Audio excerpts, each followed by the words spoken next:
Excellency, Minister Vido, distinguished participants, ladies and gentlemen. My name is Maha El Masri, and I am an investment expert here at UNCTAD. It is a privilege to welcome you to this session, showcasing reforms to promote SDG investment experiences from Seychelles and Uzbekistan. I have had the pleasure of working closely with both countries, and it's an honor for me to be moderating this session.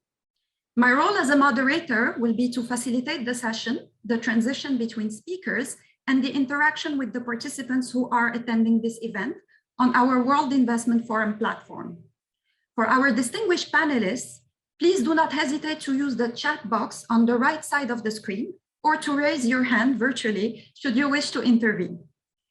For the participants following the live streaming of the event, thank you for being with us. Please make use also of your possibility to ask questions by writing them on the live wall on the right side of the screen. I would like to express our very deep appreciation to the government of Seychelles and the government of Uzbekistan for having responded positively to UNCTAD's invitation to participate in the 7th edition of the World Investment Forum. We will open now the session with some remarks from Mr. Jörg Weber, who is the head of the Investment Policies branch in the Division on Investment and Enterprise at UNCTAD. Jörg, you have the floor. Thank you very much, Maha. Excellency, Mrs. Divida Vido, Minister of Investment, Entrepreneurship and Industry of the Seychelles, Mr. Odbek Elmuratov, Deputy Director of the Investment Promotion Agency in the Ministry of Investments and Foreign Trade of the Republic of Uzbekistan, distinguished participants, ladies and gentlemen, it's a great pleasure to be here that early. It's early in the morning. It's not that early in the morning. It's early morning, and I say good morning to all of you. Also, good afternoon, we say. And well, I don't think that the Western Hemisphere will be awake yet, but I mean, whoever is joining us, welcome to the session. It's a great pleasure to welcome you to the session, which is taking place as part of the 7th World Investment Forum. Many of you might have already engaged in the endless number of events, I would say, which took place since this Monday.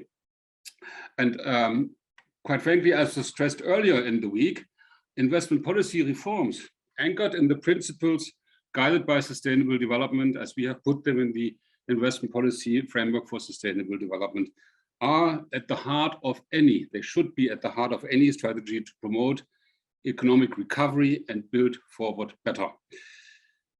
They are hence also at the core of all the discussions we've had at the 7th edition of the forum, whether that was in the Global Leaders Summit or in each of the other sessions. How do we approach the issue of making investment work better for development through the levers we have, which is regulation, which is policy making.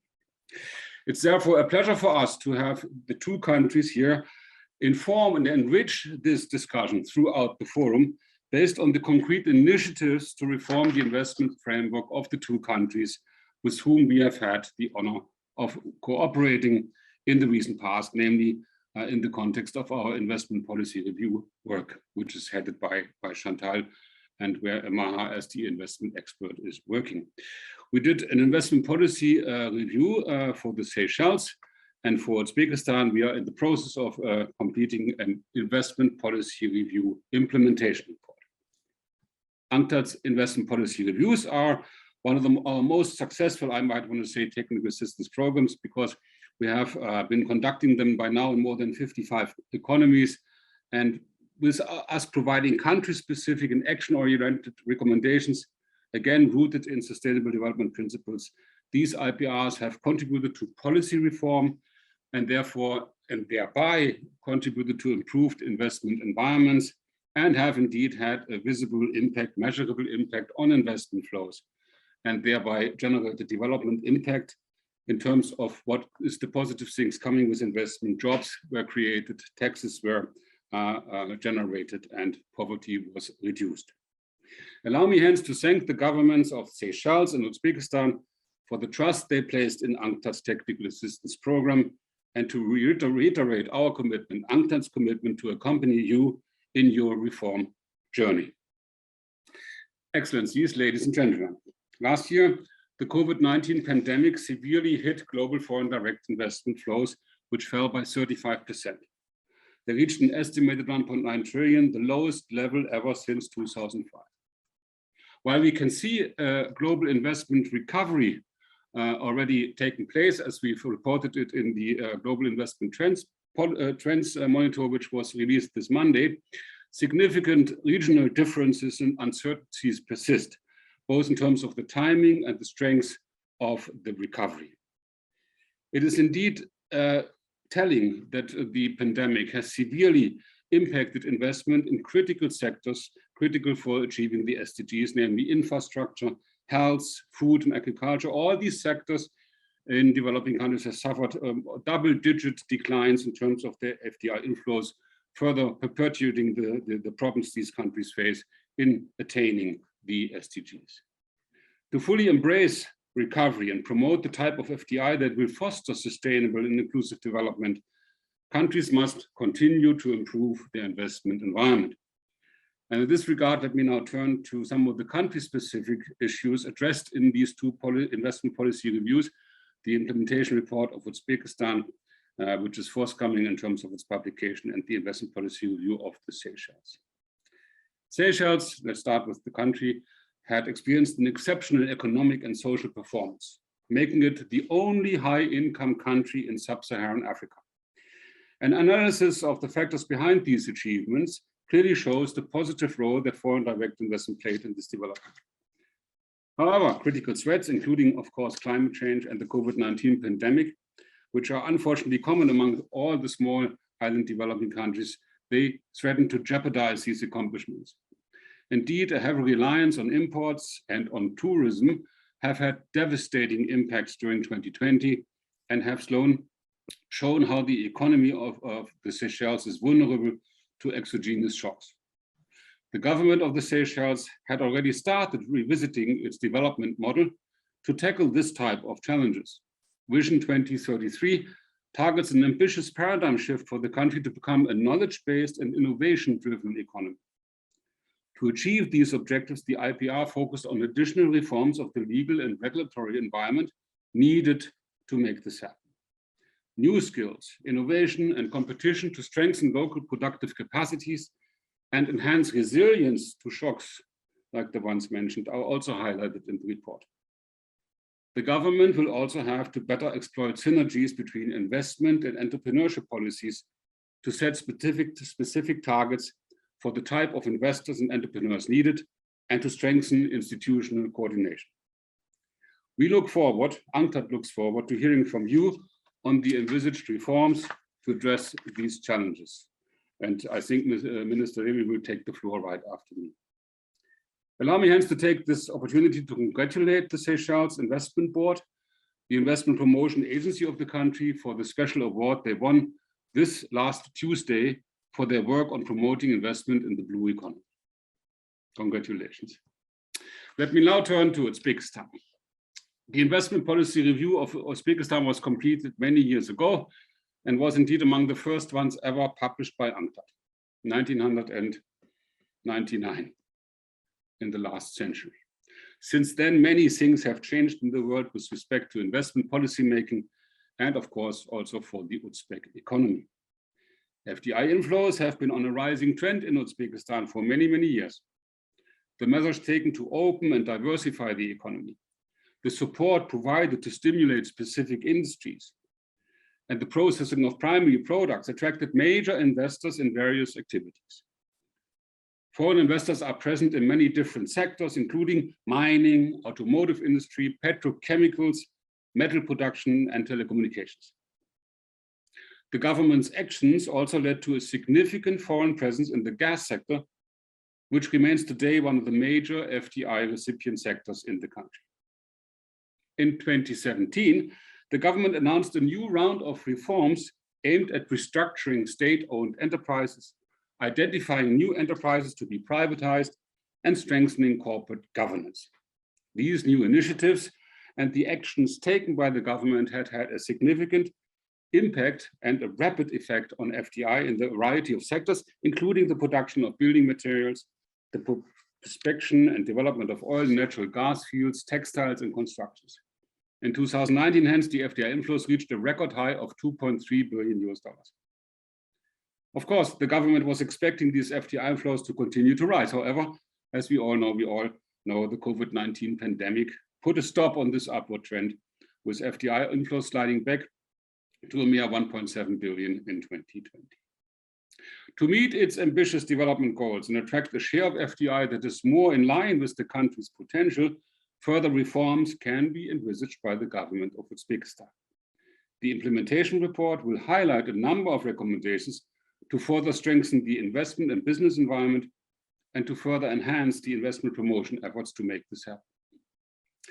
Ladies and gentlemen, the crisis has highlighted the weaknesses of global supply chains. This has notably manifested itself in a significant increase in delivery times and limited access to basic necessities. The resilience of supply chains is considered essential to rebuild better. In their investment climate reforms, governments should not lose sight of the fact that producers will look at diversifying their sources of supply to secure their supply chains. They will look at adopting more flexible business models to move production quickly if need be, and they will focus on proximity and regional diversification when strengthening production capacities. And that's where indeed a chance lies in the regionalization of supply chains.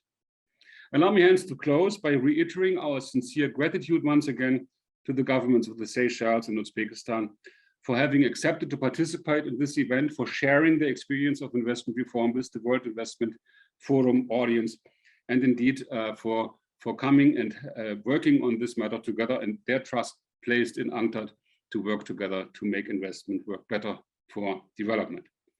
And with I thank you for your attention with this, and I wish you a very fruitful session. You are in very good hands with Maha, and I do thank you for your attention and for your participation in this session. Thank you very much. Thank you very much, Jörg, for your remarks. I would like now to invite Her Excellency, Mrs. Devika Vido, Minister of Investment, Industry and Entrepreneurship of Seychelles, to take the floor to present the key investment policy reforms envisaged by the country and the way forward. Your Excellency, you have the floor. Thank you, Maha. Excellencies, distinguished delegates, ladies and gentlemen, good morning. It is indeed my great pleasure and honor to be addressing you in this special session dedicated to Seychelles in talking about investment and entrepreneurship development and the vision and challenges that we face as a country. Seychelles, being a very small population, by far the smallest on the African continent, is very much an open economy in view of its dependency on imports for most of its needs, including consumables, heavy equipment, and fossil fuel as its main source of energy. Being a beautiful group of diverse islands, which we are so proud of, and in view of the conscious efforts by the country to conserve the environment, Seychelles is quite a popular destination, and tourism is by far the biggest economic sector of the country. As such, the economy is highly vulnerable to global shocks. The scourge we are currently living the world over has only served to emphasize the susceptibility of our economy being reliant on one sector. The ban on travel due to the pandemic meant a complete halt to Seychelles' revenue streams, and when the new government took office late last year, the economy's performance was lower than ever recorded in the history of Seychelles.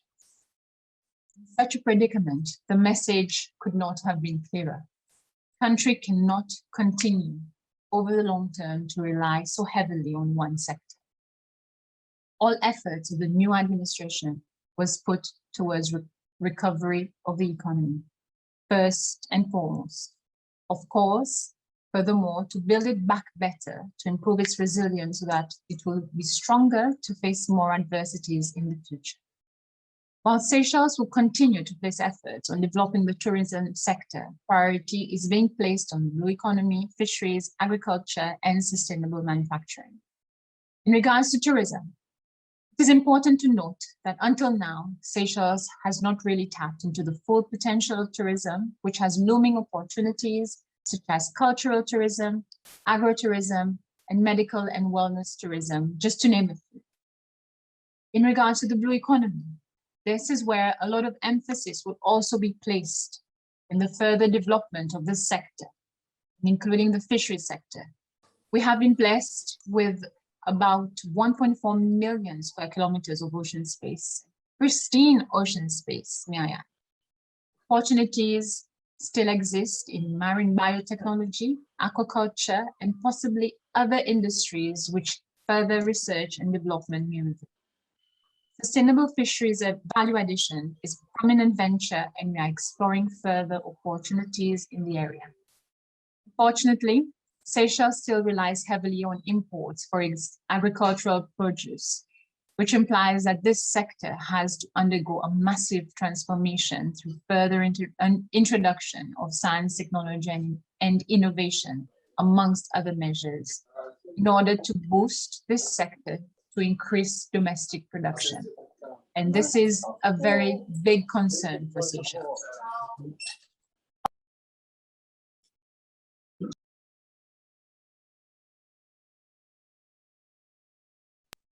Sorry, I was muted. Sorry about that. I think I was, my microphone was put on mute.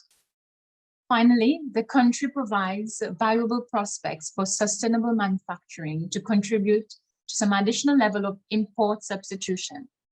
Efforts have also been placed on encouraging processing and value addition industries geared towards exports to increase foreign exchange earnings that will undoubtedly improve the economy. In this light, Seychelles welcomes investment in the priority sectors mainly, and of course in other sectors. In fact, the Ministry of Investment, Entrepreneurship and Industry, that is the ministry that I represent, is responsible to drive the agenda to bolster investments in the diversification of the economy. And this is a very big task for us.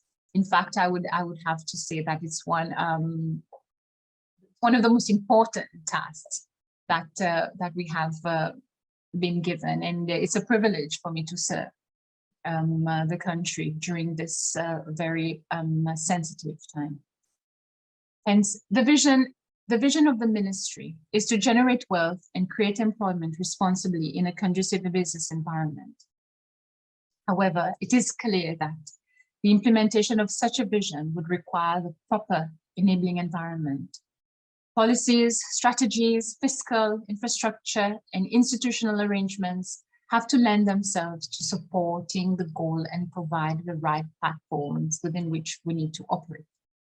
The strategy, therefore, is to modernize the investment framework and develop entrepreneurship framework in Seychelles to facilitate the sustainable diversification of products and services.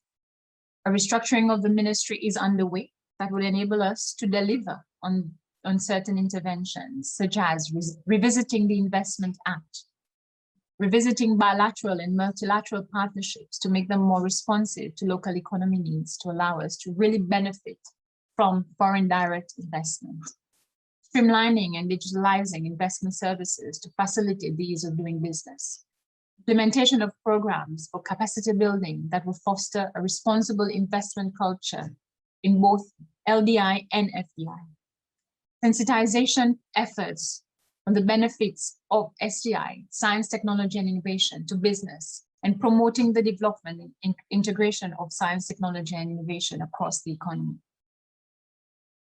It would also necessitate that we provide for institutional infrastructures to support entrepreneurship. And a lot of plans are being placed to institutionalize the public and private sector engagement. The promotion and facilitation of private sector venture into the diversification agenda is a very important factor for government, and as we would like to be more receptive to the needs of the private sector.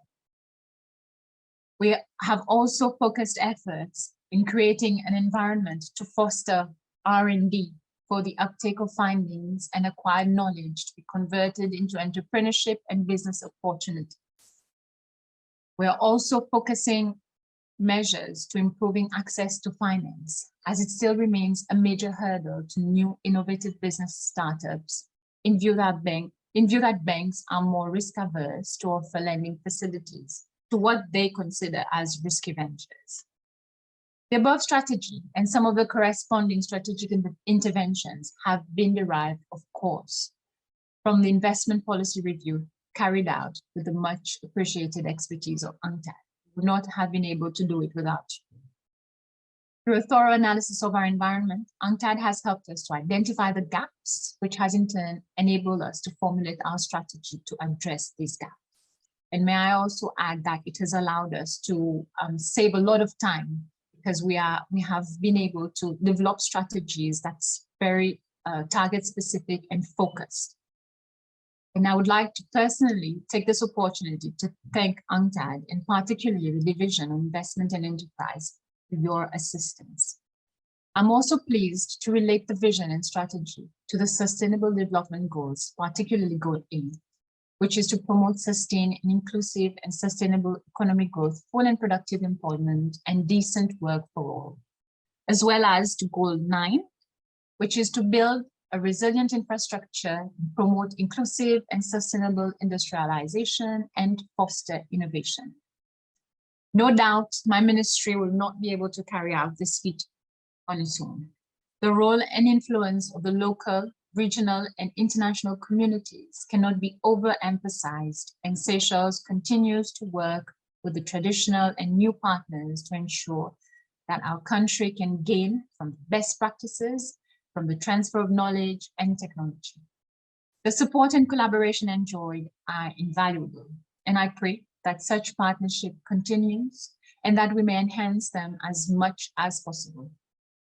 Just as much as the support and collaboration, the mutual understanding and the growth we delight in must also be valorized. I thus hasten to say that Seychelles remains open to continued and further cooperation with the international community. As you may have realized, the government is thus fully committed to nurturing the private sector and to taking the role of a driver of the economy. We do hope that with the efficient use of the local resources and the knowledge and the support of our bilateral and international partners, the private sector will be able to the private sector will be able to pursue this vision and see it materialize in the not so distant future. I thank you for your kind attention, and I look forward to discussing further on potential collaboration and opportunities for further private sector development in Seychelles. Thank you very much. Thank you very much, Your Excellency, for your words. I think they clarify exactly how Seychelles is planning to reform its investment, but also in entrepreneurship framework. And I hope we will have the opportunity to ask you some questions later. And also, I would like to say we are really happy here at UNCTAD that our investment policy review is helping you in your efforts. The Seychelles Investment Board, the investment promotion agency of Seychelles, as already mentioned by Jörg, has shared with us a promotional video that we will display right now. I also take the opportunity to join Jörg in our congratulations for the special award won by the SIB on Tuesday for their work on promoting the investment in the blue economy.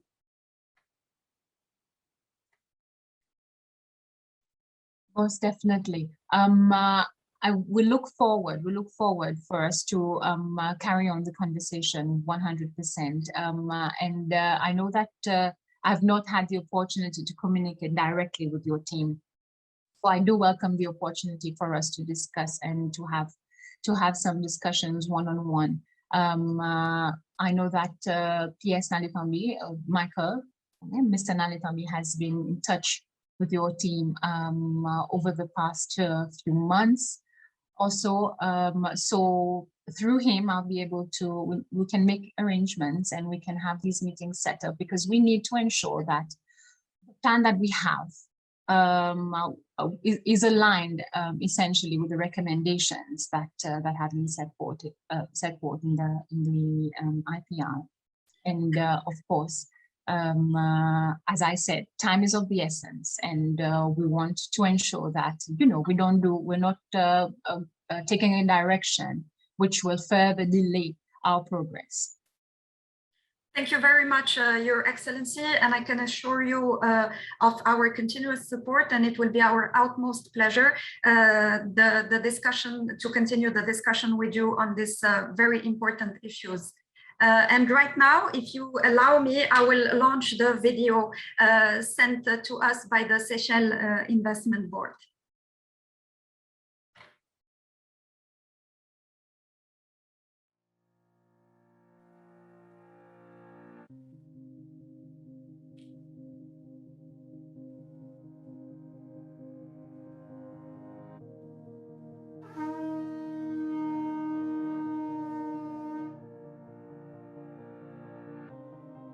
Set out on a journey of investment in the heart of the Indian Ocean, on these islands of pristine natural beauty, islands of color, rhythm, and of sounds.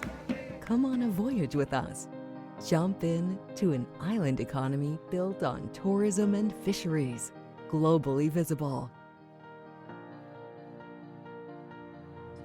Developing, diversifying, expanding, forward-facing, advancing, championing the blue economy, and combating climate change through innovative energy solutions. Discover an investment landscape built on economic and political stability, a high quality of life, and commitment towards continuous infrastructure development. A world-class financial services center with tax-efficient products that meet your needs.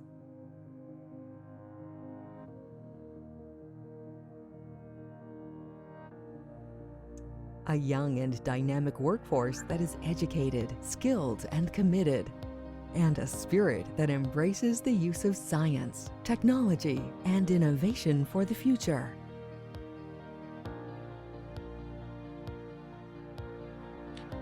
Touch down on these islands, strategically located and connected, welcoming investors from across the globe, partnering with you and offering support during every phase of your investment journey. There has never been a more exciting time to invest, ripe with opportunity and building on a rich heritage of responsible investing. The islands are calling out to those who want to build a sustainable future with us, developing a community where innovative projects lead to job creation, homes, facilities, and services for a modern way of life. Answer the call for investment from islands that are becoming a premier choice in the Indian Ocean. Seychelles, islands of investment opportunities.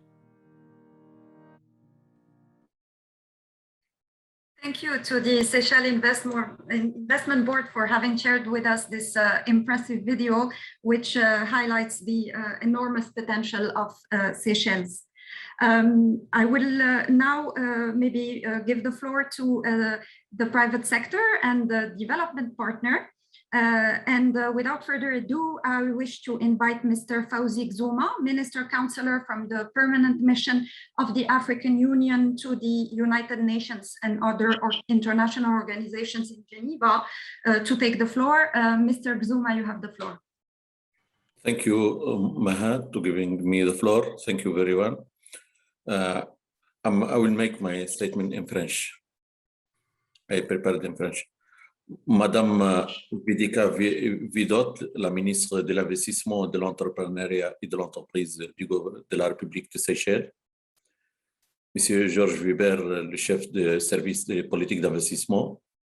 Mesdames et messieurs, tout d'abord, je voudrais souhaiter la bienvenue à la délégation de haut niveau de la République de Seychelles, conduite par son Excellence Madame la ministre, et ainsi que les membres de sa délégation.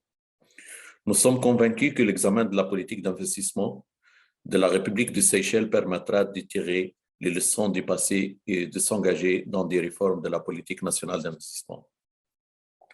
Le rapport présenté par la CNISET propose les axes d'une stratégie d'attraction des IID, partant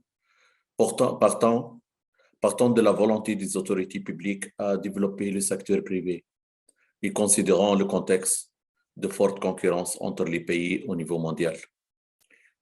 Le pays a toujours connu une croissance régulière des revenus, soutenue par d'importants investissements dans les infrastructures et les services sociaux. Le rapport indique également que les investissements étrangers directs ont contribué aux performances de la croissance du pays au cours des dernières décennies et ont joué un rôle majeur dans le développement du secteur économique clé, y compris le tourisme et la pêche, ainsi que les services financiers et les télécommunications. Le rapport souligne que malgré une solide performance économique, la durabilité du modèle de développement des Seychelles est menacée par des défis économiques et sociaux. La pandémie COVID-19 constitue une menace majeure pour les Seychelles, car elle affecte directement ses principaux secteurs économiques, en particulier le tourisme, génère des risques de perturbation de transport, de la logistique et de la chaîne d'approvisionnement. Le changement climatique constitue également une menace supplémentaire et existentielle. Les autorités gouvernementales des Seychelles, conscientes des défis, ont adopté plusieurs mesures et ont élaboré des plans ambitieux pour relever ces défis. Le scénario le plus ambitieux, le jardin d'Éden, vise à réaliser une économie transformée et diversifiée pour devenir plus résistante aux chocs externes, dans lequel le tourisme à haute valeur ajoutée continue de prospérer et est plus durable. L'économie est plus prospère et les Seychelles ont établi un marché de niche dans les services financiers offshore spécialisés. La vision 2033 reconnaît le rôle du secteur privé et des investissements étrangers directs dans la réalisation du scénario souhaité et vise à créer un environnement propice et la libre entreprise et à l'entrepreneuriat, aux investissements étrangers directs et aux partenariats mondiaux.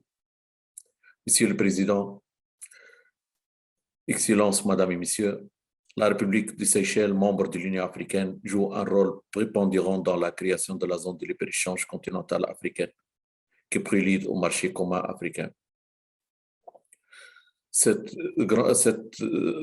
projet phare de l'agenda 2063 de l'Union africaine, dont actuellement 54 pays ont signé l'accord, 42 l'ont ratifié et 38 ont déposé leur instrument de ratification à la date d'aujourd'hui. Ce grand projet rendra le continent et les Seychelles un pôle dominant d'attraction des investissements étrangers directs. En conclusion, je voudrais formuler les vœux que les recommandations de cette réunion déboucheront sur des résultats positifs à la hauteur des attentes du gouvernement et du peuple des Seychelles. Je vous remercie pour votre attention.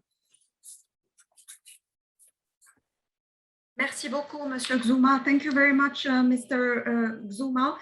I am now pleased to invite Mr. Oliver Bastien, Chairman of the Seychelles Chamber of Commerce and Industry. I have the pleasure to meet with Mr. Bastien on the mission, and I'm sure his insights will be very interesting. Mr. Bastien, you have the floor. Thank you very much, Maha, for that introduction. Would you mind projecting the presentation, please? Thank you again. A very good morning to Mrs. Devika Vidot, our Minister of Investment, Entrepreneurship and Industry for Seychelles, and also to Mr. Jorg Weber, the Head of Investment Policy Branch of the DIAE of UNCTAD. Of course, all other protocols observed. And also a wonderful morning to all the panelists. My name is Oliver Bastien, and I'm the chairman of the Seychelles Chamber of Commerce and Industry. My presentation today will pretty much cover what we've done in the private sector in reaction to the COVID-19, but also to showcase that positive collaboration with government does work. We may not always see eye to eye on every single thing, but eventually we do get aligned, and nationally we do move forward for the betterment of the country. And it's also worth noting that I think just following on from what the other presenters were saying earlier, that we also took part in the looking at the overall investment review framework, which was supported by UNCTAD, and I would like to also join Minister Vidot in thanking UNCTAD for that expertise support. So the theme of my presentation is the Recovery and Prosperity Plan, the National Private Sector Agenda. Next slide. And in order for us in the private sector to really develop what we call a relevant, a valid, but also an achievable recovery and prosperity strategy that we can, have effective and efficient discussion with our government. We at the Chamber, we reached out to our members, but also to other individuals within the private sector, but also the wider stakeholder, the different stakeholders in the country, to really kind of gather their thoughts, look at the information, look at the challenges, look at the success that they have, but more importantly, to understand what their vision is, especially in terms of getting, well, in a way to recover from COVID. And as you can see there, these are effectively our 5 data sets that really supports the strategy development. We looked at the indicators we had in terms of various surveys. We looked at the interviews that we've done with our members, but also during the various consultations that we have, obviously with government, and we fuse and consolidate that all together. And naturally, it needs to be always validated and always effectively consulted with the private sector. And this basically ensured that we then had a framework that effectively was validated by the private sector. Next slide, please. But before we go on to looking at that framework, naturally, COVID has impacted all of us, and I'm not going to go through in depth of this slide because it's similar everywhere globally. And here, what we try to capture the sentiments of the private sector to really understand what was the effects of this COVID. And as you can see, they mentioned the drop in productivity, overall uncertainty in the business environment, unable to meet financial commitments that they have, logistical disruptions, increased expenses when they are exploring new markets with a new diversification model towards their sourcing strategy, but also in terms of lack of information, a dip in productivity, especially with regards to our MSME sector. And these were pretty much in terms of the message that they were giving us. And as Minister Vidot was also mentioning, our heavy reliance on the tourism sector. And you can see there where the majority of the productivity basically was impacted. But also when you look throughout in terms of our country, the fact that many other sectors are effectively directly or indirectly linked to the tourism sector, we felt the dip in productivity everywhere. So we then, in essence, collated the data, like I mentioned. Next slide, please. And we wanted to basically understand from the private sector, if we are going to formulate a recovery and prosperity plan, do tell us in terms of where we need to consider the areas of significant change moving forward. And there again, we isolated these areas from the different data that we collected. And as you would see, as we go through it, it more or less fits in very nicely in terms of what Minister Vidot was saying with regards to the government's in terms of agenda moving forward, but also which is extracted and stems also from the great work that we did with UNCTAD around the investment framework. So again, we see improve the business regulatory environment. We talked about ease of doing business earlier. More inclusive dialogue / consultation with relevant partners for innovation and growth. Improve and deepen education, learning and skills outcome of our workforce. Infrastructure development, planning much more boldly with regards to infrastructure. Supporting in terms of the private sector with regards to adoption of the digital transformation. Strengthening our enterprises. Advance with regards to trade and investment and develop in terms of transformation plan for our industries. And if you go on the next slide. So we took all of that and effectively we then translated it into this, what we call our strategy and or this agenda, which have what we call the different priority areas. And there I won't dive into all of them, but if I can just at least highlight where areas that we as a chamber and private sector organization, we are collaborating with the government. And I guess it demonstrates again that by working together, by collaborating, we can make in terms of significant movement. So for example, when you look at the enterprise capabilities theme, there again, Minister Vidot talk about in terms of the aggressive in terms of review that they are looking at with regards to ease of doing business. And we do know that effectively that the government is pushing hard towards that. Also, when we look at the Employment Act, which is something that we in the private sector has been calling on for a complete review of the Employment Act. And we have started in terms of the work with the government with regards to that. And we do understand that going forward, there will be in terms of that entire review pertaining to our Employment Act. The next theme, when you look at it, the deepen and diversify international trade and connectivity. There we work very closely with our Ministry of Foreign Affairs, especially with the different embassies and our honorary council, where we effectively, like what Minister Vidot was saying, looking at the priority sectors, to see in terms of the general, I guess, the general attitude or interest with regards to FDIs within these sectors, but also to build in terms of better trade relationship, better investment relationship, but not only that, to look in terms of building alliances, which I believe that it's important, especially with regards to sharing of knowledge.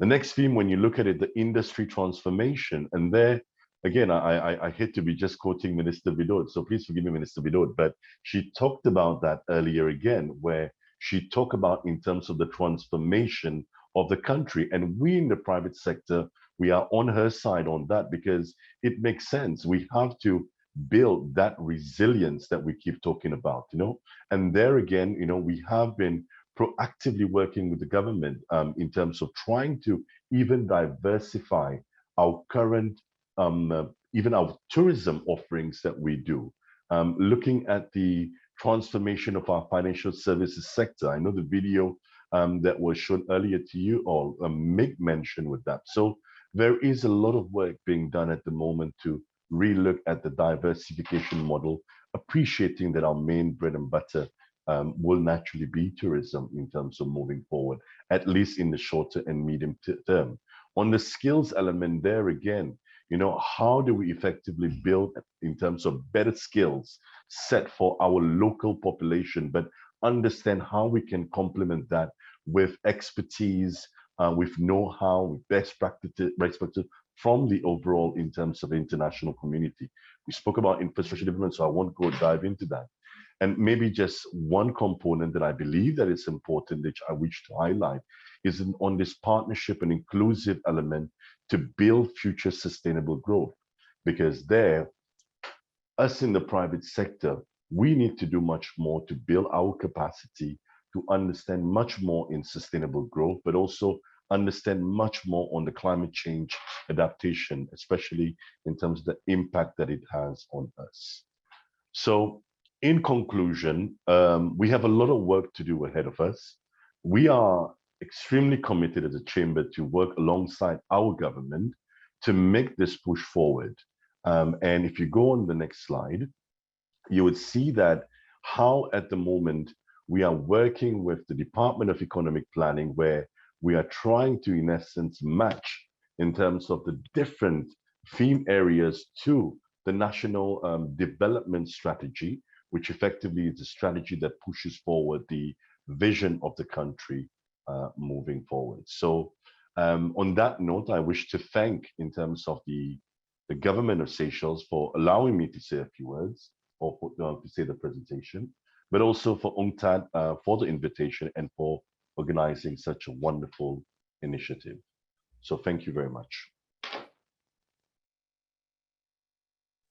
Thank you very much, Mr. Bastien, for your presentation. If I may, I would like to ask a question, both to Her Excellency Minister Vidot and to you, Mr. Bastien, for the private sector perspective. We have heard, you have mentioned that the country is trying to diversify in many more sectors, but tourism, the blue economy, fisheries, and a more diversified version of tourism also, including agritourism and the health tourism.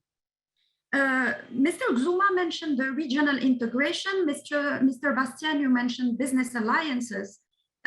Minister Vidot and maybe Mr. Bastien, what opportunities do you see from potential regional integration? And also, how could it favor maybe more transfer of knowledge and research and development that has also been mentioned by you in the context of maybe setting up business linkages, potentially closely with foreign investors, but from the African countries, basically. Thank you very much. Minister Vidot, you have the floor. Okay, thank you, Maha. Perhaps I can start by giving an example, and then Mr. Bastien can give another example. For instance, if you consider agrotourism, for instance, in the region, one of the plans of government is to look at what natural resources we have and that are not being exploited currently, using that and encourage investors to go into the business, take the business idea to commercialization. And a typical example, we've initiated the revival of the cinnamon industry in the country, and we anticipate to replicate this model to vanilla as well. And when you look at Madagascar, for instance, there is the model that they've used and they're one of the leading exporters of vanilla. And so there is much to learn from Madagascar, and we have reached out to them already through an organization called Comesa Federation of Women in Business. So we've already reached out to them to learn and see how we can adapt the model that they've used, and we can adapt that to Seychelles. So through this venture, we'll be, they say, there's a term that we used to say, kill two birds with one stone, but I think nowadays they don't like the word kill. They use something like feed two birds with one seed or something like that. I've forgotten, but we're trying to move away from being too negative. So this is an area that we're going to explore, and whilst Sri Lanka is not regarded as being in the African region, but we're doing something similar with cinnamon. So we've undertaken the necessary conversations with them, so they're offering their support. So we are reaching out. So we're not fighting this fight on our own. We're reaching out to all partners wherever possible, wherever we know that they've got the expertise, they're the experts, they've been successful at it. So we're trying to see how best we can adapt these measures to Seychelles so that we can also successfully diversify our economy and just contribute to the betterment of the whole country. Mr. Bastien, I'll leave you to perhaps pitch in. Thank you very much, Minister Vidot, for that. On us in the chamber perspective, we are effectively, we sit on various organizational, well, if I'm using the right word, multilateral organization kind of business council. For example, we sit as a director on the Comesa Business Council. And also at the moment, we have the vice presidency of what we call CAP Business, which is the Indian Ocean regional kind of chambers of commerces coming together. And one exercise that we're currently, it's in terms of in progress, with regards to CAP Business in the Indian Ocean, we're trying to basically see how we can effectively look at the cosmetic industry together. And this is something that is still in its infancy, but it's just something that at the moment we are working on within the Indian Ocean region. That's one example where effectively it's kind of trying to share in terms of knowledge there. Another example where the COMESA Business Council, they've been in terms of the pioneer really with pushing the issues on cross-border payments and trying to ensure that going forward with the whole digitalization and of course with the African Union kind of more or less coming together in a trade pact, they've been looking in terms of how you stimulate cross-border transaction from a national payment solutions. And we at the moment also, we do here in Seychelles, we do have a high-level digital kind of economy steering committee, which I have which I'm so blessed to be sitting on as the private sector alongside in terms of the various ministers. And there effectively I utilize in terms of the knowledge that I capture from being within CBC to more or less bring that on board. So it's definitely in terms of, as Minister Vidot was saying, it's really important that we do look out for in terms of what our partners, our regional in terms of partners, but also in terms of continental, but global partners are doing, not only from an investment or from a trade perspective, but also from learning from each other, which I believe that it's really, really important moving forward. Thank you very much. Thank you very much, Minister Vidot and Mr. Bastien. I think it's really interesting indeed to see that these partnerships and sharing experiences are happening and that they're also happening in different sectors. So that's really interesting. Thank you very much again, Your Excellency and distinguished participants. If you will allow me, I will now open the second segment of this session. I would like to invite Mr. Uzbek Elmuratov, Deputy Director of the Uzbekistan Investment Promotion Agency under the Ministry of Investments and Foreign Trade, to take the floor and share with us the investment measures undertaken by Uzbekistan to reform its business environment. Mr. Elmuratov, you have the floor. Thank you very much, Maha. It was very interesting information from experience from our colleagues from Seychelles and distinguished guests. It's my great honor to participate in today's meeting, and I welcome all participants of the interactive session showcasing reforms to promote sustainable development goals, investment experience from Seychelles and Uzbekistan. On behalf of the Foreign Investment Promotion Agency under the Ministry of Investment and Foreign Trade of the Republic of Uzbekistan, let me thank the organizers of this event for their hard work of today's event. Each participant in this event gets a benefit and plan to use in the future international cooperation and strengthens ties.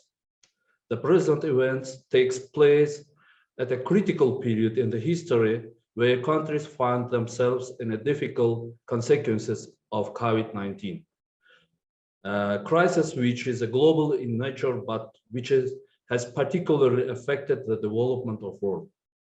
In my presentation, I will inform you about the opportunities and conditions created for foreign investors in Uzbekistan, the results of reforms implemented in Uzbekistan, and the measures taken by the government during the pandemic period to support business.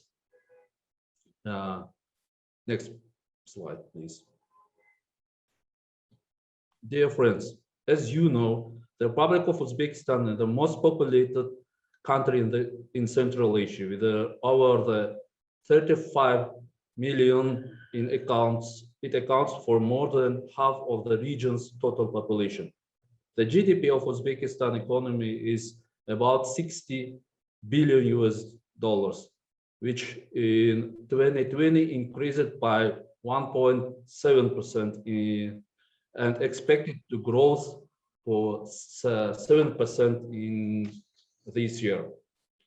Uzbekistan will continue implementing a strategy of further development of a modern domestic road transport infrastructure and its integration into the regional and international network. We are promoting connectivity between East Asia and Southern Europe through the Kyrgyzstan and Uzbekistan, including linkages with China. Next, please. The government of Uzbekistan is making significant efforts to increase the capacity of transport system, remove existing barriers and bottlenecks to facilitate smooth transit of goods through the territory of Uzbekistan. As you know, central location of our country in the heart of Central Asia plays a great importance for the development of international transport corridors in the region. Uzbekistan will continue to realize a strategy on creation of modern road transport infrastructure integrated into international communication network.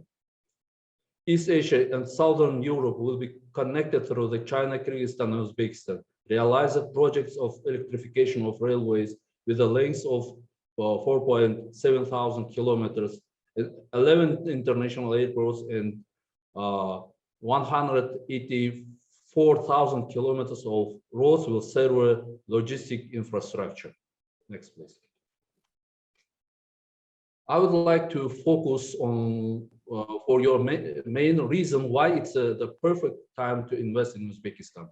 First, it's a country whose population is dominated by young, talented, hardworking citizens, which offer high potential for development of human capital. Second, the convenient and strategic location of Uzbekistan is located in the heart of Central Asia and historically was connected with the East and West through the facilitation of trade routes and development and commerce. Third, a rapidly growing economy with the ability to easily reach neighboring markets in a region of more than 300 million people. And fourth, the availability to diversify and sufficient raw materials base. Uzbekistan has almost all the elements listed in the periodic table in sufficient quantities for many key industries. Next, please. Due to coronavirus pandemic, the whole world has faced a quarantine regime that has affected not only the social life of all countries, but also the economic development. Governments around the world are taking unprecedented responses to the COVID-19 crisis. Keeping the focus on health emergency and provision of assistance to households and companies, government needs to prepare their countries for the transition to post-COVID-19 peace, including helping people to back to work. During the 3-year period preceding pandemic, Uzbekistan economy grew very rapidly. By the end of 2020, Uzbekistan was one of the few countries in the world and the only country in the region to achieve the economic growth. At the end of the first half of this year, Uzbekistan economy grew at annual rate of 6.2%, with the service sector showing the most significant growth at 8%. Next, please.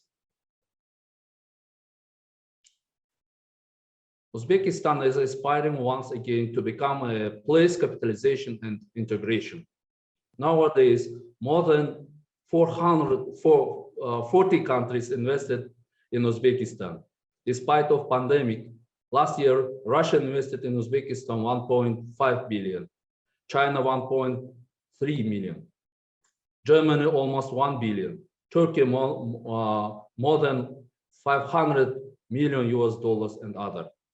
Let me pay your attention to the following, that in this year, the number of enterprises with the FDI has increased more than twice during the last 4 years and reached almost 12.5 thousand units. Next, please. If we look at the historical FDI inflows, we can observe that number of projects and FDI amounts increasingly gradually. FDI in Uzbekistan has been tripled last 4 years. during the period from 2016 to 2020, the total attracted FDI in Uzbekistan increased from 2 billion to 6.7 billion USD dollars annually. Most of the FDI inflows have been made into the energy, chemical, and automobile industries. In 2021, we anticipate that the annual FDI which will reach approximately 7.5 billion US dollars. I should note that high dynamic of growth, the number of investment projects for the 8 times in short period. Next, please. Modern Uzbekistan is rapidly opening up for the global business community and gaining increasingly more recognition in the world. Uzbekistan was named as the country of the year in 2019 by the Economist magazine.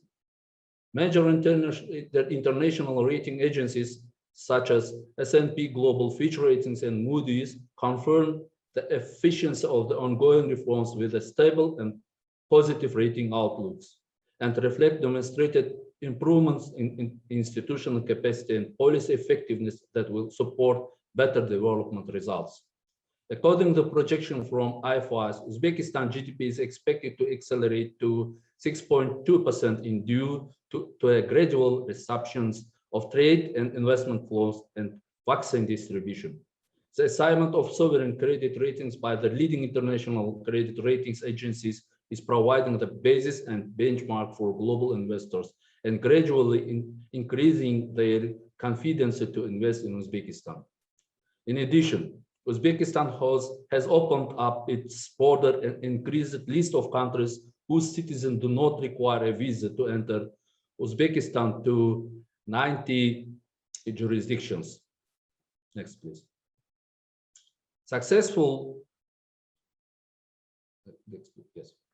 privatization depends on the investment attractiveness of state companies offered for sale. Moreover, it also significantly depends on the general investment climate of the country and the level of development of the financial infrastructure. In October last year, the president signed a decree aimed at accelerating the privatization process. More than 620 state assets planned for privatization to investors, with the key assets initially going through the transformation process. However, 479 enterprises with the state ownership will be sold through the public actions and via stock exchange. Next, please.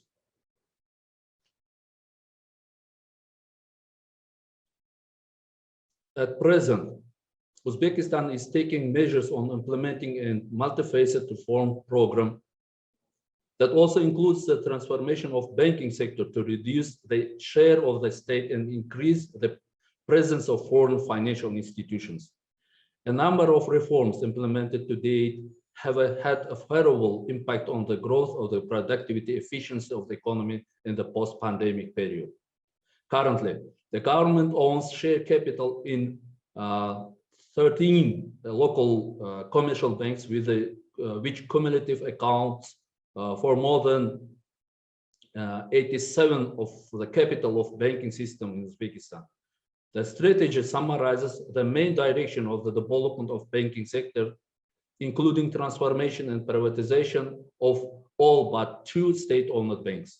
The results of large-scale reforms aimed to and increasing the investment attractiveness of the financial sector in the recent year have helped appeal investors from Switzerland, Kazakhstan, Georgia, Germany, Holland, and Hungary over the past 4 years. Next, please. The tax burden on business entities has been gradually reduced. Exclusively laws and acts of the President of the Republic of Uzbekistan have been introduced for selection industries, individual sectors of the economy and territories, providing tax and customs duties stimulations. Moreover, additional tax benefits are offered to stimulate direct private foreign investment. From 300,000 to 3 billion for the period of 3 years, over the 3 billion up to 10 billion for the period of 5 years, and over the 10 billion US dollars for the period of 7 years. Furthermore, there are 21 special economic zones and more than 300 small industrial zones, technoparks, and clusters operating in Uzbekistan, where investors can enjoy additional incentives and preference for the same period. Next, please. The COVID-19 pandemic has become a major challenge for everyone without the exception.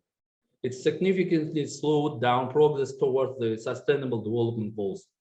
Establishment of anti-crisis fund in the amount of the 1.3 billion government support system, which helped 500,000 companies and 8 million people, were the key measures taken by government during the COVID pandemic in Uzbekistan. As for plans for the post-pandemic period, the large-scale and dynamic democratic reforms carried out in our country in recent years have become irreversible today. In order to consistently continue the course of reforms, we have developed a strategy of New Uzbekistan.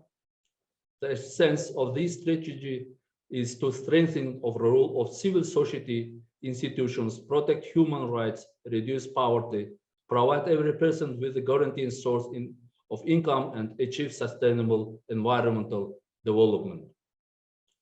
In addition, by the initiative of the President of Uzbekistan, on the purpose of strategically accelerating economic growth, adopted Digital Uzbekistan 2030 strategy, Green Economy 2030, an investment program of Uzbekistan for the period 21-23. These documents, which will lay a solid foundation for develop specific climate in Uzbekistan for investment and sustainable development goals. Next, last one. Dear ladies and gentlemen, the large-scale and dynamic democratic reforms carried out in our country in recent years have become irreversible today. The government is carrying out changes to improve the investment climate in Uzbekistan. In this regard, we would like to send our appreciation for UNCTAD for supporting in implementation of ongoing ambitious reform in Uzbekistan in various sectors of economy. Nowadays, UNCTAD experts and participating in a different projects, including in preparation of report on the implementation of the investment policy review of the Republic of Uzbekistan. These documents will serve as tool for further improving of the investment climate of Uzbekistan and developing concrete proposals for continuation the country's economic transformation. I wish the forum a fruitful work. Thank you for your attention. Thank you very much, Mr. El-Muratov, for your very interesting presentation. We again stand, of course, ready to support you here at UNCTAD. I would like now to share with you a promotional video that Uzbekistan's Investment Promotion Agency has shared with us.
I hope all our participants have enjoyed this video and the one shared by the Seychelles Investment Board as much as I did.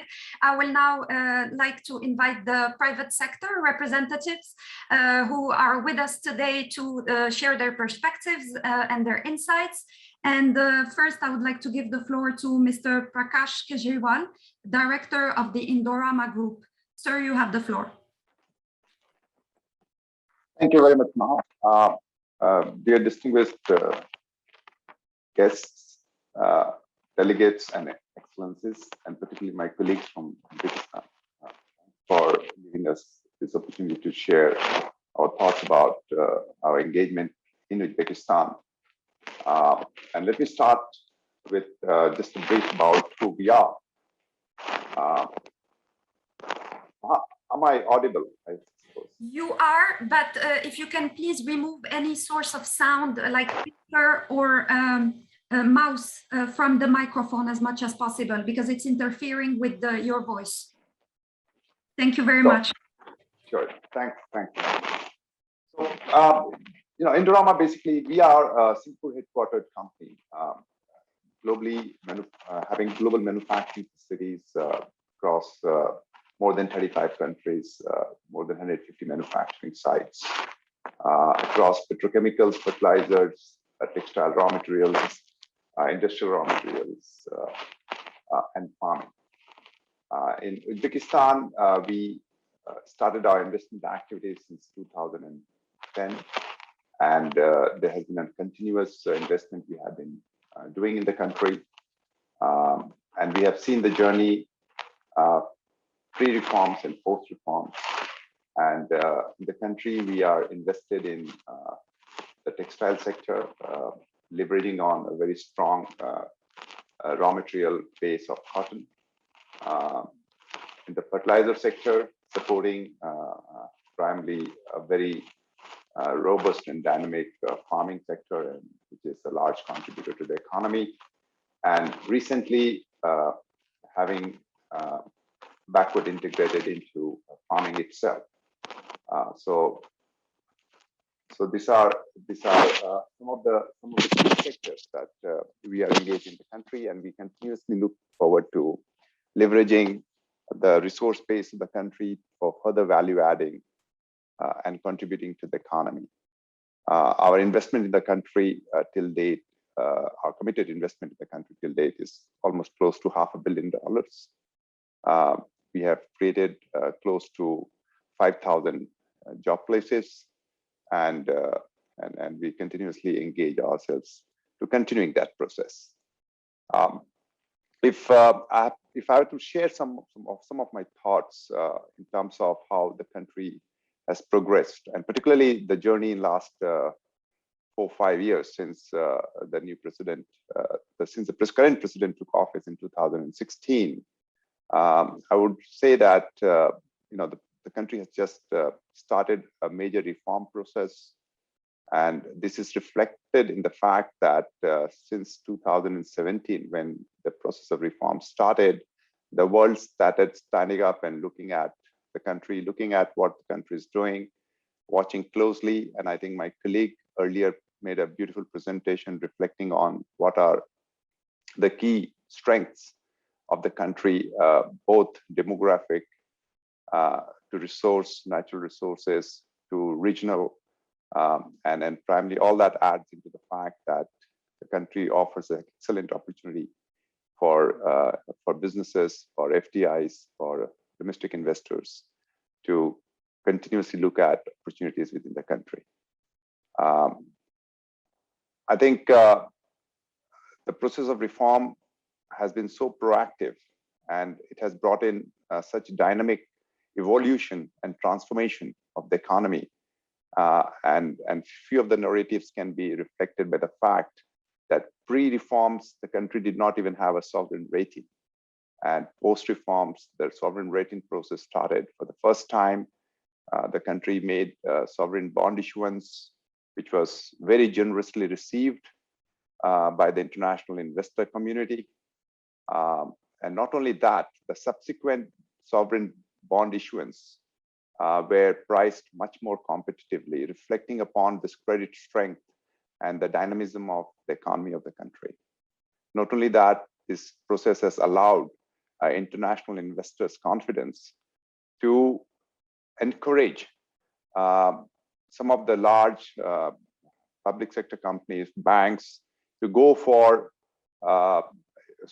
issuance, international capital markets, without even a sovereign guarantee. So this is a clear reflection that the international investor community is watching the country closely, showing great keen interest.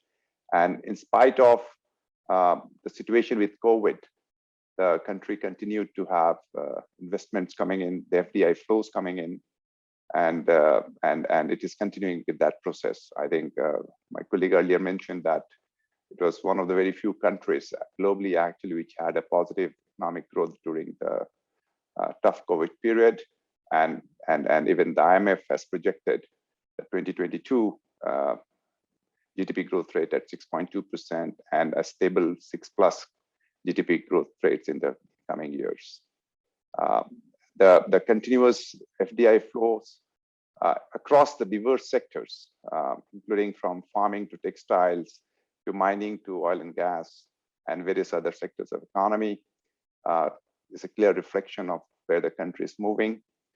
The significant, initiatives in terms of policy reforms, in terms of simplification of various tax reforms, and primarily the government playing a big role as an enabler, has allowed enhanced confidence in the minds and hearts of international investment community to proactively engage in the country.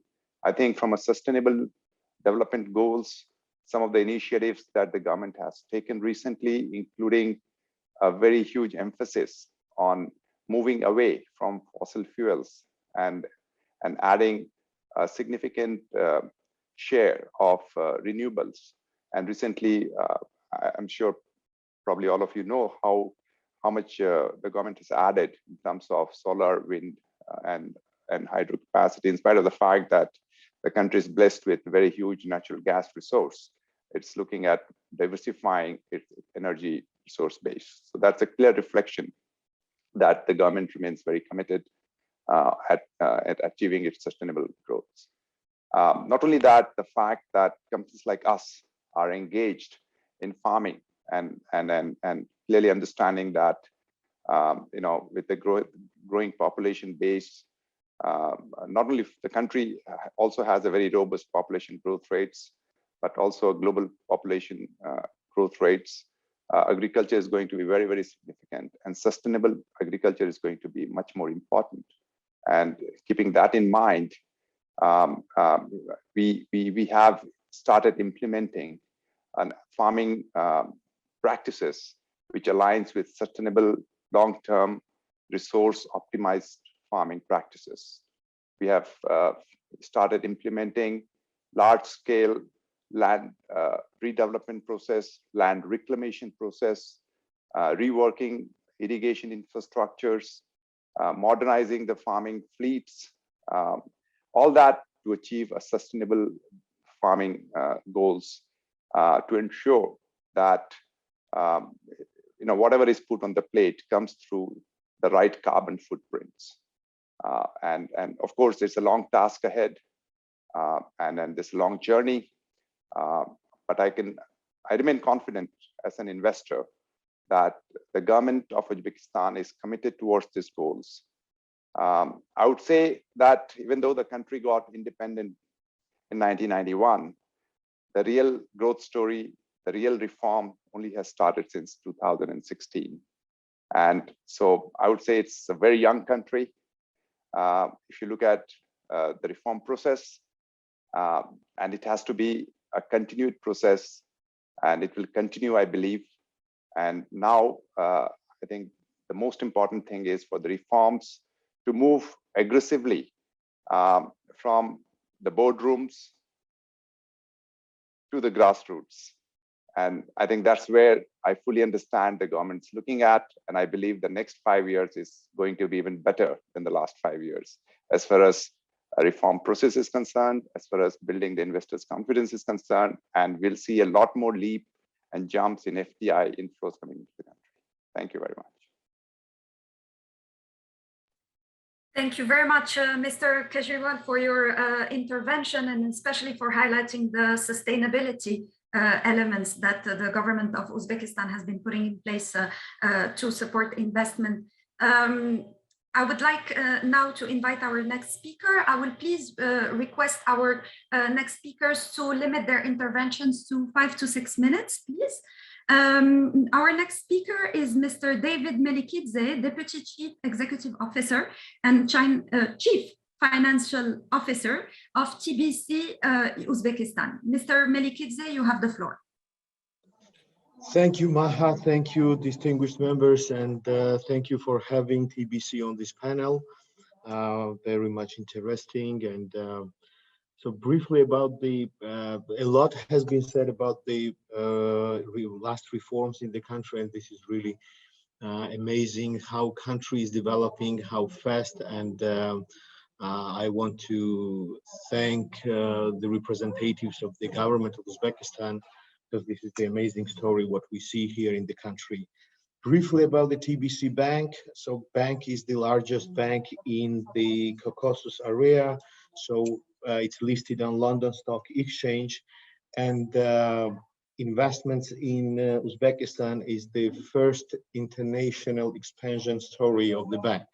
So, and overall, how this story developed, we first bought PayMe, the second largest payment company in the country, in the Uzbekistan.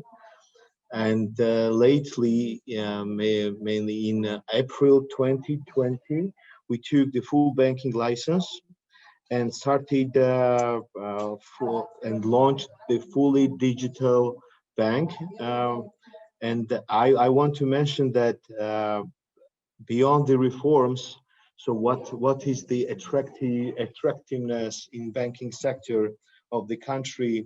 So the first is the so-called open banking infrastructure, which we have in this country. So, and like if Europe is struggling to have this API and technology enhancements to have this API infrastructure, so country already has it, having like huge host-to-host infrastructure, and this really gives opportunity digital services to be quite rapidly developed. And then I can tell you several numbers how quickly we develop in terms of the onboarding the clients and so on and so forth. And the second is very friendly regulatory environments in terms of the banking. So the remote onboarding is 99% capable, and lately as we speak, Central Bank of Uzbekistan, they are moving to liveness check. So, and this is really unique in this part of the world. So you can onboard clients, I mean, residents of the Uzbekistan without any physical touch and any physical signatures. So, and these two main dimensions really push the investment committee of TBC Bank to invest in Uzbekistan and launch digital first bank. And we are developing quite fast, and so over the last 8 months we have around 1 million downloads and around 500,000 plus monthly active clients. So, and we don't have any physical touch with the clients, only some flagship branches to increase the brand awareness in the country. So that's really amazing, because before TBC moving to Uzbekistan, there has been several attempts to move to the European, mainly Eastern European countries, but the infrastructure and the regulatory environment kind of were a little bit not struggling, but I can say not so ready to fully serve customers digitally, right? So these are kind of the brief overview of what we are doing. The business model, which is developing, is like we are first digital bank with the ambition to transform the traditional daily banking approach, kind of making it radically simpler, more transparent, intuitive, and kind of allowing customers to be complete control on their finances through best-in-class payments and savings and loans. And over this last 12 months period, we launched full banking services and including savings, loans, and the development is amazing. So this is briefly about our investments. So how also the milestones of our investments is the TBC group already invested $30 million US. So in the bank, in tier 1 capital, and 3 weeks ago, we attracted EBRD and IFC in equity deal. So this is only the first equity deal made by IFIs in the banking sector in Uzbekistan. I mean, the equity deals before that, IFIs were making mainly debt investments. So, and this also gives and proves the fact that trust of this sector and trust of the investment environment and the research reforms that has been talked a lot is extensive in the country. So, and that's briefly about our performance, our bank, and our development. Thank you very much, Mr. Melikidze, for having shared your experience with us. You have mentioned digitalization quite a few times, and I hope I will have the opportunity to get back to that in the Q&A segment. I will now give the floor to Mrs. Xenia Klauzan, who is a senior manager in the Tax and Legal Services International Private Clients at PwC, who is joined by her colleague, Mr. Sohib Shoasisov, also a senior manager at PwC. Mrs. Klauzan, you have the floor. Thank you very much, Maha. Actually, it's a pleasure that we were invited to the discussions because we as a firm in general, as a network, and in particular at PwC Switzerland, already paid attention quite a while ago into the country. And this year, we also had a sort of like a webinar to promote Uzbekistan from tax and legal perspective, also to talk about privatization program. And we also, as a firm, as a bigger network firm, we're expanding the business there. We have our offices actually increased by the number of employees twice or 3 times. A lot of specialists from the region were sent because we see a demand in 2 dimensions here. The country is implementing the International Financial Reporting Standards, basically FRS, and we see that decree was approved in February 2020 by the president.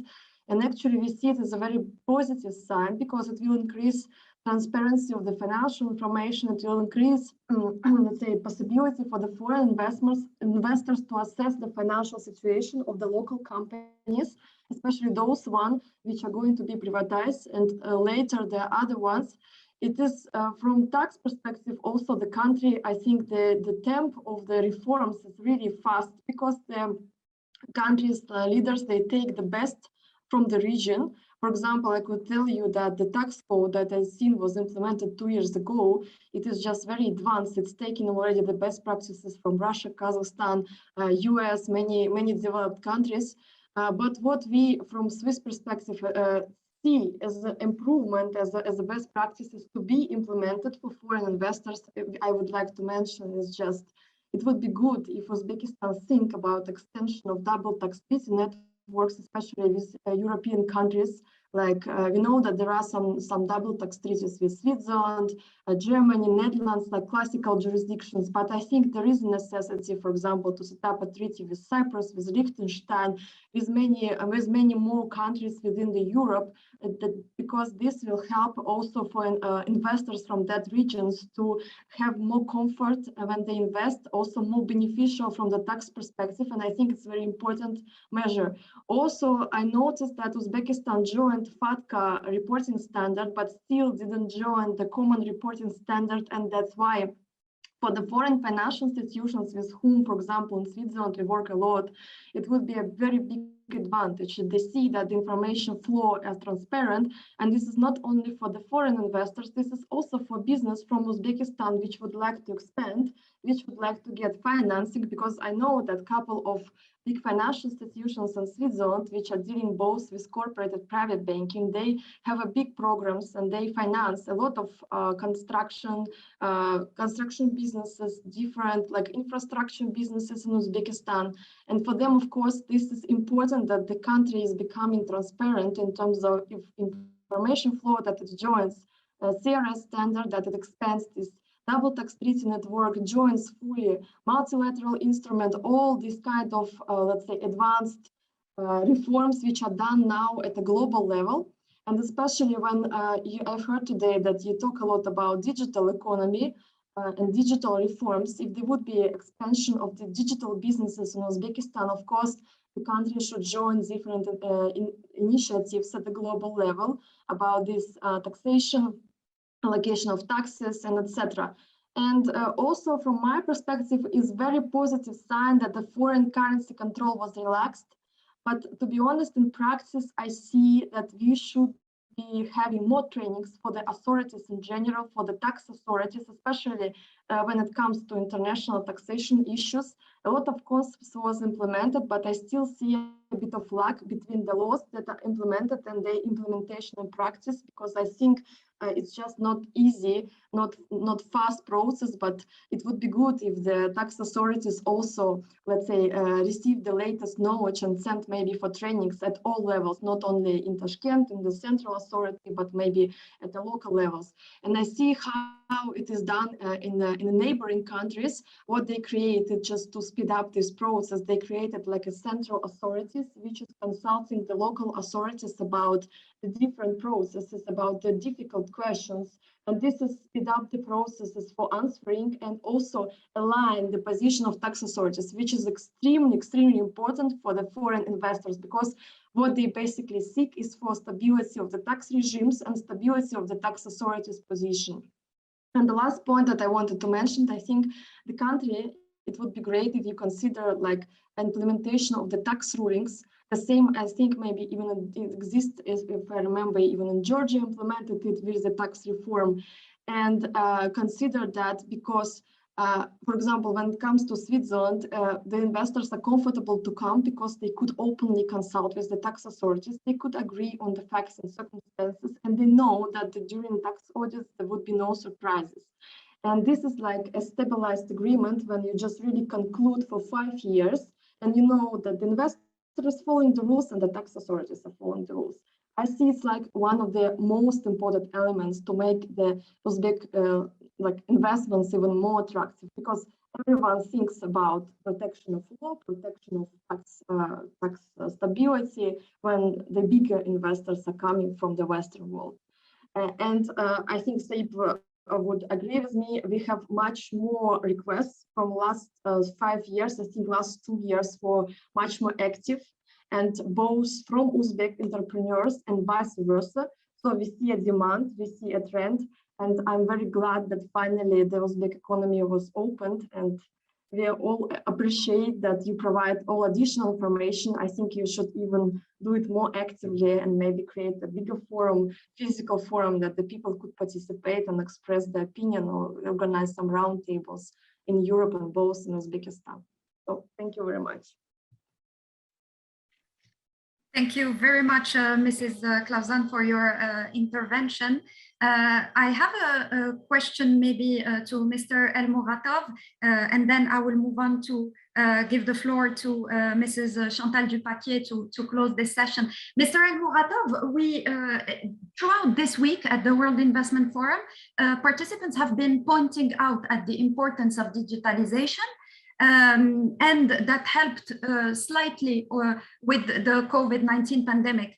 You mentioned the Digital Uzbekistan Strategy 2030. We know that Uzbekistan have been engaging in a lot of digitalization of government procedures.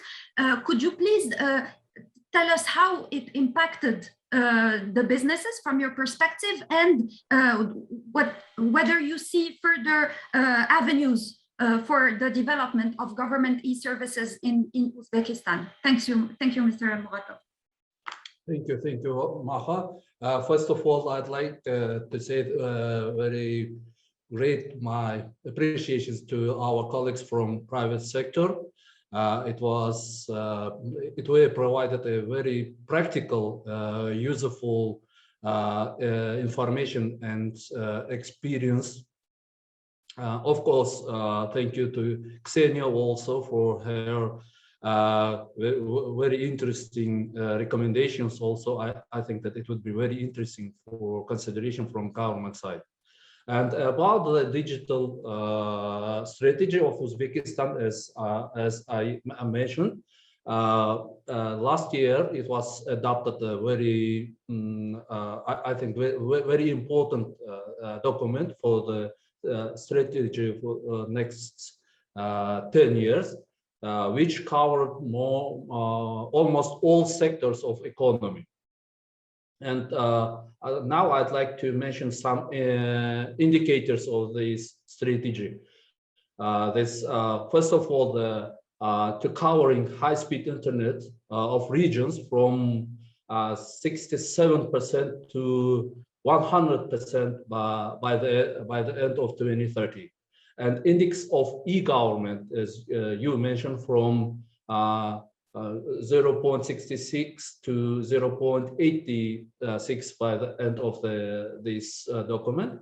And one very important sector, maybe directions, that under this strategy, it was adopted some program which directed to the young coders from Uzbekistan, and under this program, we are planning to cover the 1 million Uzbek coders program, software program training, and about more than half million young coders will be covered by the end of this strategy program. And as mentioned by our colleague from TBC, the digitalization of economy, it's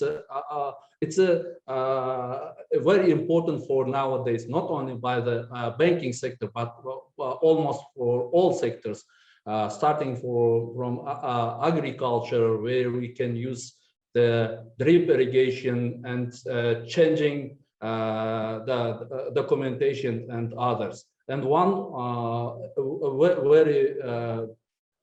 very important program that during the last 4-5 years, we very pushed a very interesting program for providing the public services. And I know that Georgian experience was very developed in this sector. And as I know, more than 400 public services provided by one-stop center. And for now, in Uzbekistan, it's about 150 services covered by this one-stop center. And we are training to reach more than 200 by the end of this year. I think it's also very interesting direction of the digitalization of economy. Thank you very much. Thank you very much, Mr. El-Muratov. I will now thank our distinguished panelists and give the floor to Mrs. Chantal Dupaquier, Chief of the Investment Policy Review Section at UNCTAD, to close this session. Thank you all.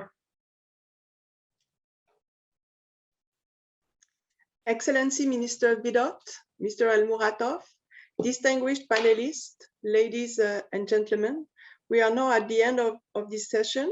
I hope you have enjoyed it. The different presentations and the experiences of the two countries gave us excellent overviews of the challenges countries face to continuously adapt their investment policy regime to an evolving environment. But we also got a clear picture of the opportunities the two countries have to continue their journey towards the SDGs. On behalf of UNCTAD, I would like to reiterate our sincere gratitude to the government of Seychelles and to the government of Uzbekistan for their active participation in this 2021 edition of the World Investment Forum. We look forward to continue working with you and provide you support for your investment policy reform. And allow me to highlight the excellent cooperation we have had in the two countries with Minister Vidot and her team, in particular, Mr. Michael Naletambi and his team in Seychelles, and with Mr. Oybek El-Muratov and his team in Uzbekistan. A warm thank you to the speakers for your invaluable insights and to the participants who followed us through the live streaming on the forum's platform. I wish you all a good day or a nice evening. Thank you and bye-bye. Bye-bye.